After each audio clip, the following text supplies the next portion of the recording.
ఒక ఫోటో మొన్న విచారణ సందర్భంగా బయటకు వచ్చింది. ఆయన ఒక బెడ్ మీద, హాస్పిటల్ లాంటి బెడ్ ఉంది, దాని మీద పడుకొని ఉన్నారు.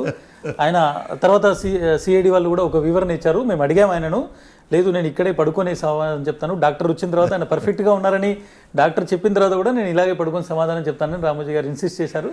అందుకే మేము ఇలాగే క్వశ్చన్స్ అడిగామని చెప్తాను. ఆ ఫోటో చూసిన తర్వాత మీకు కరెక్ట్గా చెప్పాలంటే పూర్తిగా జంకిపోయాడు మనిషి, జడిసిపోయారు. ఈ సమాధానాలతో కొంచెం ఏదైనా వాళ్ళు తక్కువగా అడుగుతారు, ఎక్కువగా అడుగుతారు అనుకున్నారేమో, అదొక దీనిలో ఆ సాకు పెట్టారు. కానీ అది నడవలేదు. ఎక్కడికి ఎప్పటికి వెళ్ళినా అది ఏం తప్పదు కదా.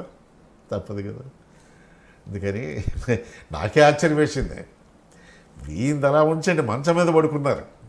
ఇంకో విషయం చెప్పాలి మీకు, చంద్రబాబు అసెంబ్లీలో ఏడ్ చేశాడు.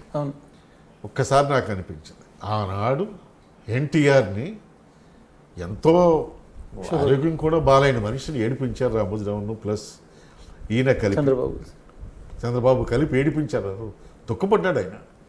పూర్తిగా తెలుసు కాబట్టి ఆ చివరి రోజులు కూడా నాకు పూర్తిగా తెలుసు. అది ఆ విధంగా దుఃఖపడ్డాడు ఆయన.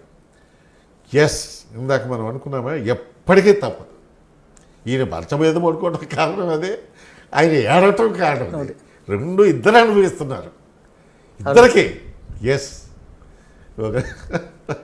ఇది పెద్ద ఒక రకంగా చెప్పాలంటే ఇటువంటివి కరెక్ట్ కాదు, ఎప్పటికైనా తగులుతాయి అనేది ఒక లెసన్. 100 మందిలో 10 మందికైనా తెలిస్తే ఆ చేసేవాళ్ళు ఇటువంటి ఘోరాలు చేయకుండా ఉంటారు.